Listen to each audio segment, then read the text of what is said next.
Hello la Gogo Team, aujourd'hui on va parler du film En Avant, le tout dernier Disney Pixar sorti. Alors c'est incroyable parce qu'à chaque fois que je demande à des gens est-ce que vous l'avez vu, tout le monde me dit non. En fait ce film a l'air de n'intéresser personne. Et à la base j'en fais partie, je fais partie de ces personnes qui voulaient pas spécialement le voir. Parce que la bande-annonce m'attirait pas spécialement, c'est pas quelque chose qui me donnait envie. Et ben la Gogo Team, autant vous dire que c'est vraiment une erreur, il faut aller voir ce film. C'est une petite pépite, c'est un petit bijou, c'est une excellente surprise. En Avant, c'est une histoire de famille, c'est l'histoire d'une quête.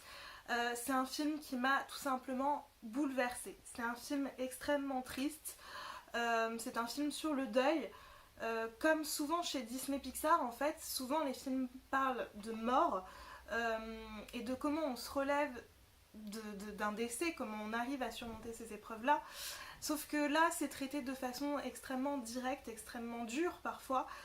On a quand même une scène où l'un des deux protagonistes raconte à l'autre, donc qui est son frère, les derniers instants où il a vu son père à l'hôpital, son père était malade et il était relié à des machines, et il lui dit à son frère que c'est quelque chose qui lui a fait peur.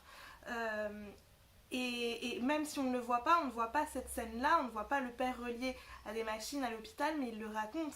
C'est quand même extrêmement violent, et moi à ce moment-là, évidemment, j'ai pensé aux personnes qui ont été confrontées à cette situation en vrai.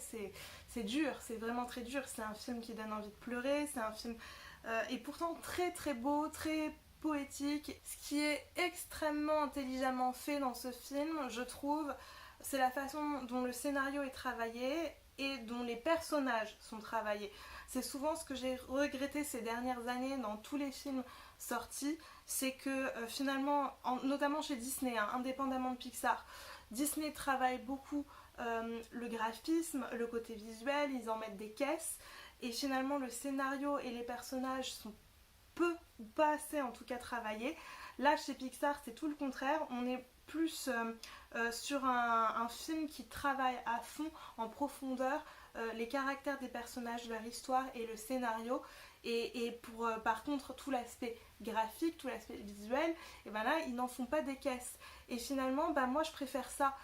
Je préfère que le studio d'animation n'en fasse pas des caisses sur la technique, mais qu'il travaille beaucoup plus le reste, le fond en fait. Et là c'est clairement le cas, c'est pour ça que ce film m'a plu. Comme bon nombre d'entre vous, je trouvais que la bande-annonce n'était pas attrayante.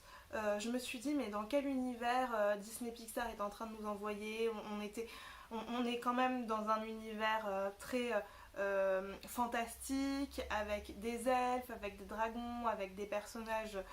Bon voilà, visuellement c'était pas beau, enfin c'était pas beau, c'était en tout cas je reconnaissais pas la patte Disney, je trouvais que ça ressemblait à un DreamWorks. L'histoire ne m'attirait pas plus que ça, je trouvais ça vraiment très étrange. Mais finalement je dois dire que la bande-annonce ne rend pas service au film parce que c'est un film qu'il faut voir. Le héros, il s'appelle Yann, il n'a jamais connu son papa, contrairement à son grand frère qui lui l'a connu. Et le papa en fait est mort d'une maladie pendant que la maman était enceinte de son deuxième fils. Et Yann a grandi en fait avec cette absence et jusqu'au jour où pour ses 16 ans, son père avait réservé une surprise à ses deux fils qui consiste à faire un tour de magie en fait qui lui permettra de passer 24 heures avec ses deux fils. Sauf que tout ne se passe pas comme prévu et c'est là qu'ils se lancent dans une espèce de quête pour réussir à voir leur père. Donc dans ce film, par moments, on se sent comme dans un jeu vidéo, c'est vraiment une quête façon... moi je joue pas à ce genre de jeu vidéo là, mais je pense que c'est façon Zelda un peu, vous voyez, vous êtes dans un univers très fantaisiste, avec des musiques épiques, etc. Et puis vous traversez des épreuves jusqu'à ce que vous atteigniez votre but final. Et donc toutes ces épreuves là dans ce film, elles font grandir Yann et son frère. Il y a une vraie évolution du personnage de Yann, mais même des deux frères, mais surtout de Yann qui au début est un jeune homme, un jeune elfe très complexé, qui a peur de tout, qui m'a rappelé tellement un ami que j'ai bien connu et qui évolue au fur et à mesure du film, au fil des épreuves qu'il traverse, qu'il surmonte, il grandit, aidé par son frère. et c'est une très très belle histoire de fraternité, mais je pense qu'il y a plein de gens qui pourront s'identifier à ce duo, qu'ils soient frères ou simplement amis. C'est en tout cas je trouve une très belle leçon ce film. Il commence dans l'introduction et il le répète plusieurs fois dans le film, cette phrase qui est autrefois il y avait de la magie, mais avec le temps la magie finit par s'éteindre, mais j'espère qu'il en reste un petit peu en vous. Et je trouve ça très beau, je trouve que c'est aussi une très belle allégorie du monde d'aujourd'hui. D'ailleurs, ce qui est intéressant dans ce film, c'est aussi tous les niveaux de lecture qu'il peut y avoir. Effectivement, il y a le côté pour enfants, on est simplement sur une quête avec l'histoire de deux frères, et puis voilà. Mais si on le regarde d'un côté un peu plus adulte, on voit forcément une critique de la société de consommation qui a complètement mis de côté la magie qu'il peut y avoir dans la vie.